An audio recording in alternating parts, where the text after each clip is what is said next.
नीमराना कस्बा अपनी हल्की सी ढलान वाली गलियों के लिए जाना जाता था, जहां शाम होते ही चाय की भाप में घुली बातें हवा में तैरती रहती थी। लेकिन उस रात हवा में घुला सिर्फ डर था। जैसे ही जितेंद्र घर में दाखिल हुआ, उसे रमा के कांपते हुए शब्द चुभ गए। जितेंद्र, रीमा घर नहीं लौटी क्या? उसके हाथ में थामे कागज जमीन पर गिर गए।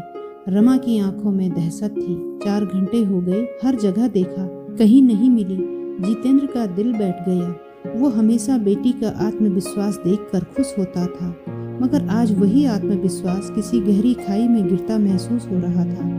अनन्या रीमा से 5 साल छोटी सोफे पर सिकुड़ी बैठी थी। उसकी आवाज फुसफुसाहट जैसी। पापा, दीदी फोन भी नहीं उठा रही। जितेंद्र ने तुरंत फोन लगाया। Switch off. कमरे में खामोशी फैल गई। रीमा की गुमशुदगी ने रमा के दिल पर पुराने घाव जगा दिए थे।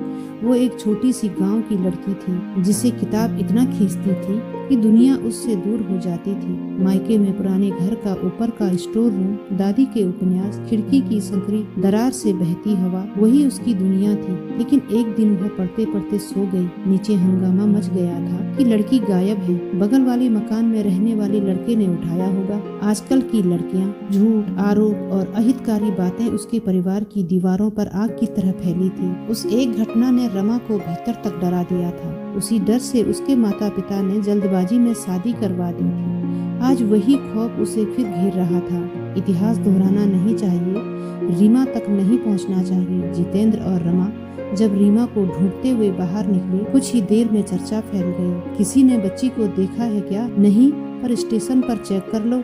अरे, किसी लड़के के साथ भाग गई होगी। नाम तो अरमान से जुड़ता है उसका। ये शब्द सुनते ही रमा की सांस रुक गई। अरमान सामने वाले घर का लड़का, पढ़ाई में तेज, व्यवहार में शांत। रीमा कभी कभी उसकी बहन से नोट्स ले लेती थी, बस इतना ही। पर मोहल्ले की जुबान, वो किसी की दोस्ती भी कहानी बना लेती थी। जितेंद्र ने गुस्से से दांत भींचे। लोगों की बातें मेरी बेटी का चरित्र तय नहीं करेगी। गलियां छानी गई, स्कूल, कोचिंग सेंटर, स्टेशन, मंदिर, पार्क, कहीं कोई सुराग नहीं। एक बस ड्राइवर ने कहा, शाम को एक लड़की अकेली रोती हुई बस स्टॉप के पास दिखी थी। शायद वही थी। रमा का दिल हलक में अटक गया। रो क्यों रही थी वो? किसी ने कुछ कहा? उसे चोट तो नहीं लगी? अचानक ही भीड़ से किसी ने कहा, अरे दोपहर में तो अरमान और रीमा को साथ देखा था पार्क में।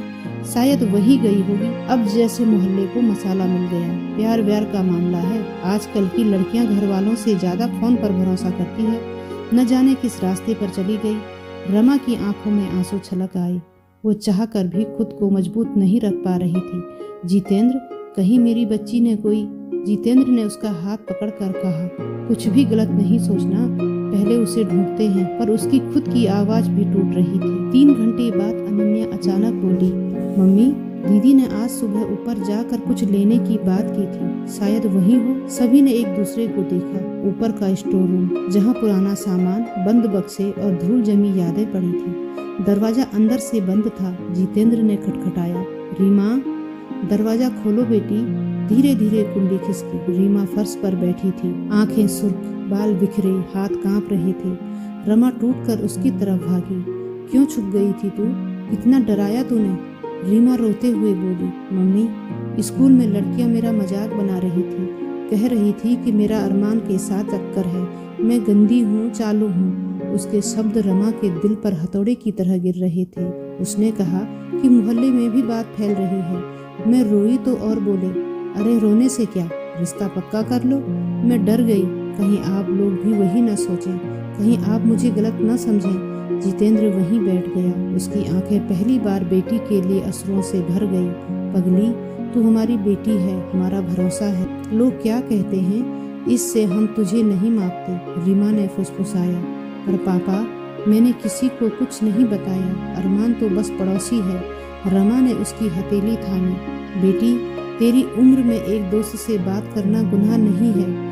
गुनाह है डर कर खुद से छिप जाना। रमा ने पहली बार अपने अतीत का राज खोल कर कहा, तुम्हारी उम्र में मैं एक स्टोर रूम में घंटों बैठी रहती थी, और एक दिन लोग मेरे बारे में भी बातें करने लगे। उस दिन मेरे माता पिता डर गए, पर मैंने खुद को खो दिया था। रीमा ध्यान से उसकी आंखों में देख रही थी। मैं नहीं चाहती थी कि वही डर तेरे हिस्से में आए। लोग बातें करेंगे, ये उनका काम है, हम सच्चाई के साथ खड़े रहेंगे, ये हमारा काम है। रीमा ने रमा को कसकर पकड़ लिया। सुबह मोहल्ले वाले फिर से बातें कर रहे थे। रीमा मिल गई? कहाँ थी वो? किस लड़के के साथ थी? जितेंद्र ने बाहर आकर साफ कहा, मेरी बेटी घर में थी। और हाँ, जिसे चरित्र देखने की इतनी इच्छा है वो पहले अपना दर्पण साफ करके आए। लोग बगले झांकने लगे। रमा ने उस शाम रीमा के पास बैठकर कहा, बेटी, तू जो भी बनना चाहती है बन, पर याद रखना अपनी सच्चाई बोलने की ताकत सबसे बड़ी होती है। रीमा ने हल्की मुस्कान के साथ कहा, मम्मी, आज मैं डर कर नहीं भागूंगी, सामना करूंगी। खिड़की से आती हल्की हवा अब डर नहीं, समझ की महक ला रही थी। रमा ने महसूस किया कि इस बार इतिहास खुद को नहीं दोहराएगा। इस बार एक माँ अपनी बेटी को वही ताकत दे रही थी जो उसे कभी नहीं मिल पाई थी। और रीमा, वो जान चुकी थी कि अपने लोग साथ खड़े हो तो पूरी दुनिया का शोर भी महज हवा बन जाता है।